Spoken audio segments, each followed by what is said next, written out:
July is really the month that you can start harvesting a lot. In my case, the courgettes have been exploding, so every day there's more courgettes coming in. And also I'm going to harvest the white onions, the Stuttgart Riesen, as well as my Alouette potatoes over here. At least one grow bed and see how much harvest that gives. And then I can decide if I'm also going to dig up the second bed or that I'm going to leave them in there for a bit longer. So starting off with the onion bed, it's often very clear when you can start harvesting your onions. First of all, the green leaves on top of the onions start to dry out and they start to flop over as well. But another clear indicator is of course the onion itself. When the bulb is starting to swell up and when the skin is also getting a little bit dry on the outside, then it's a great time to start harvesting your onions. So that's exactly what I'm going to do now, and I'm really looking forward to this.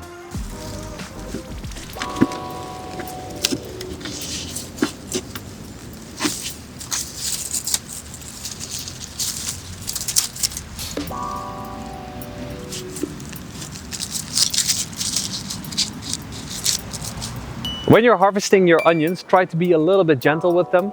You don't want to damage the roots or the onion itself too much. What you can do is take a little shovel, hold on to the green leaves of the onion itself, and then just place the shovel just a bit next to the onion, put it into the ground a little bit and just tuck the onion ever so slightly while at the same time trying to shovel it up, and then just like that, easy enough, you have your onion above ground.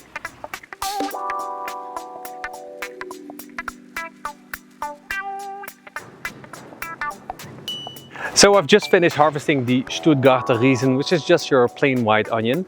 These onions over here, I have no idea which kind it is. The lady in the shop couldn't tell us. But the big difference between the Stuttgarter Riesen and this one over here is that these grow in triplets. So 3 onions have sprouted where I have planted 1.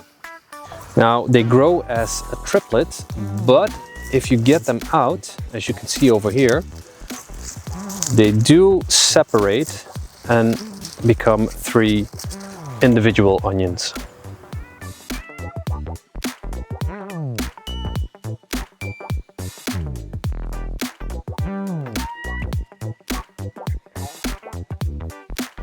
All right, that's all of them. I think about 2 to 3 kilograms of onions, so I'm very happy with that harvest. Now, before I'm going to store my onions, I will lay them down in a warm and well-ventilated place. And in my case, that's a greenhouse. This will make the skin of the onion drier and it will become more resilient against bacteria and rot in general, and they will store better and longer. And this process is called curing.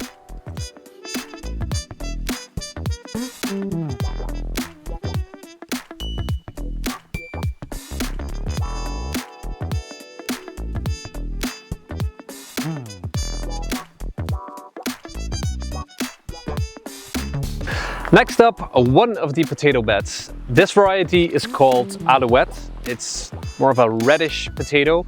It's been about 7 to 8 weeks that they have flowered and the plants are starting to die off. So I'm going to dig them up and we'll see how big the harvest is.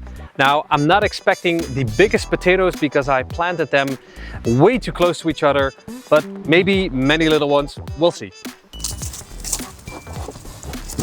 Come over here.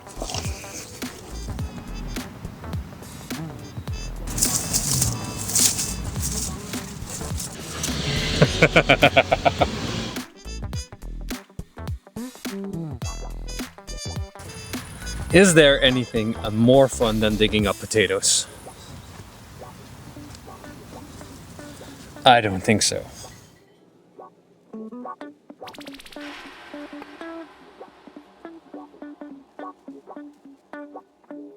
Well, I'm almost done, but look at this harvest. Look how beautiful these babies are. And this is just from one bed. The other bed I'm not going to dig up today, but it holds promises for the future. Look, this is the original potato that I planted. Not much left, but a husk. Aha! Found another one! Alright, that's the harvest of the first grow bed, and I have to say these are some pretty decent sized potatoes. They're not the biggest, but also definitely not the smallest. So if you enjoy this big of a potato, then I'd say planting the potatoes in the beginning a little bit closer to each other is a pretty viable planting strategy.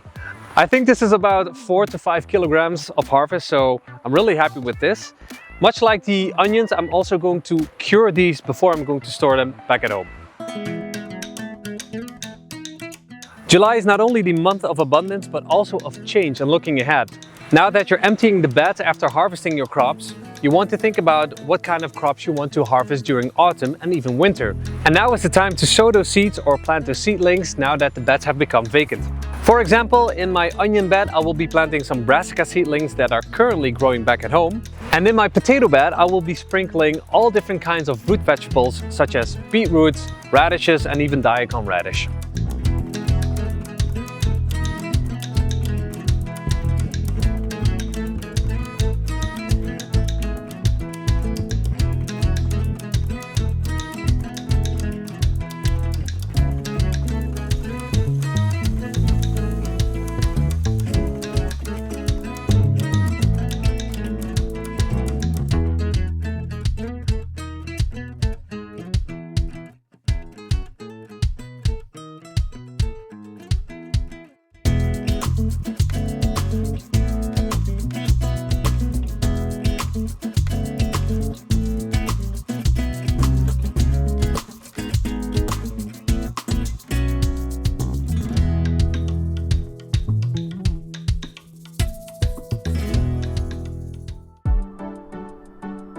Thank you so much for watching the video. If you enjoyed it, please leave a like and subscribe, and I hope your harvest will be as plentiful as mine. See you next time. Bye bye.